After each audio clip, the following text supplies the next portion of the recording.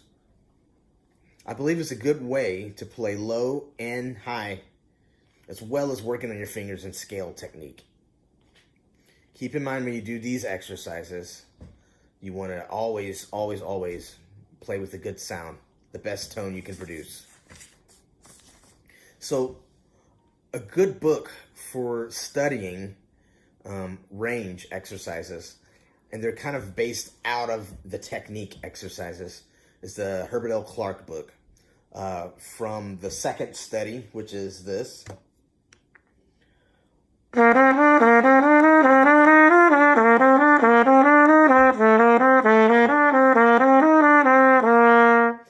You can do this exercise going up by half step.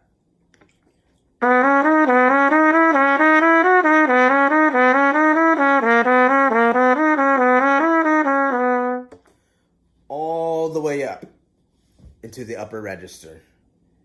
And the way I practice, like the higher end of the register, when I find a note, the top note that doesn't speak or feels comfortable, I go back a half step and I hang out there for like about a week or so until I feel comfortable on these notes, and then I gradually move forward. The exercise that I use for my range is Clark number 6, I believe.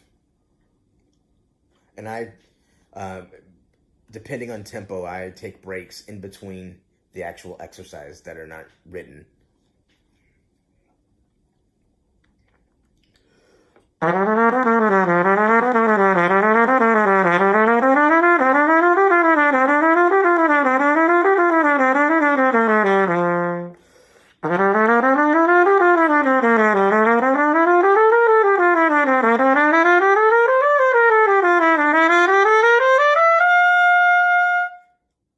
And then I add at the end of this exercise.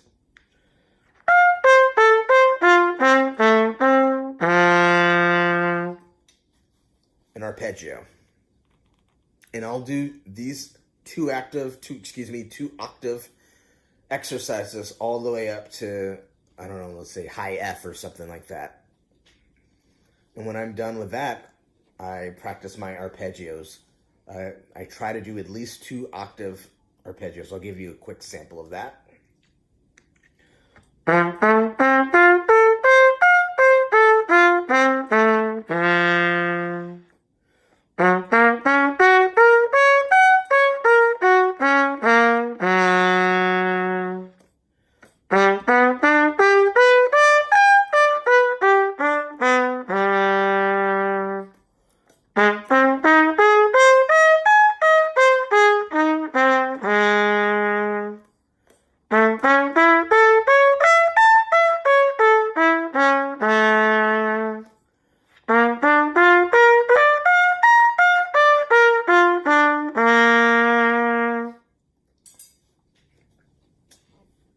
Okay, so that's how I practice my range. So lastly, I'd like to talk about like phrasing. I like to end my warm-up routine session by playing a nice, easy melody to work on phrasing and sound. I think this is very important. It kind of, for me, acts as coffee beans before I start like the rest of my true practice session. So, and when I say the easy melody, I really mean easy melody. something that's not hard and something that's not stressful at all. I find the Art of Phrasing section in the Arbin book is a perfect place to find these type of melodies. Here's one that I play for my little girls.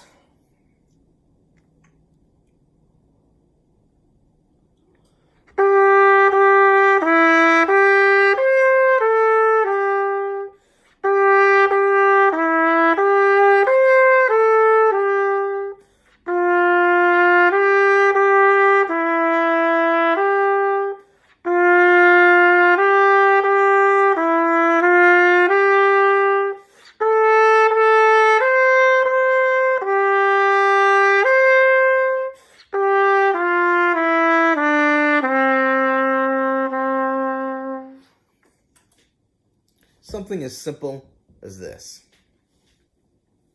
To conclude, I want to say there are a lot of opinions about daily regiments, routines, warm-ups, whatever you want to call it. This is just one opinion out of many. And for me, in my musical career, I gathered as much information from as many different people as I could and formulated my own opinion, my own warm-up, something that worked for me. The trick is to stay consistent and precise with your work. It's the consistency that you'll notice the results for your trumpet playing. The more consistent you are, the better your trumpet playing will be. Hopefully I've said something that can be helpful to you, and best of luck. Thank you.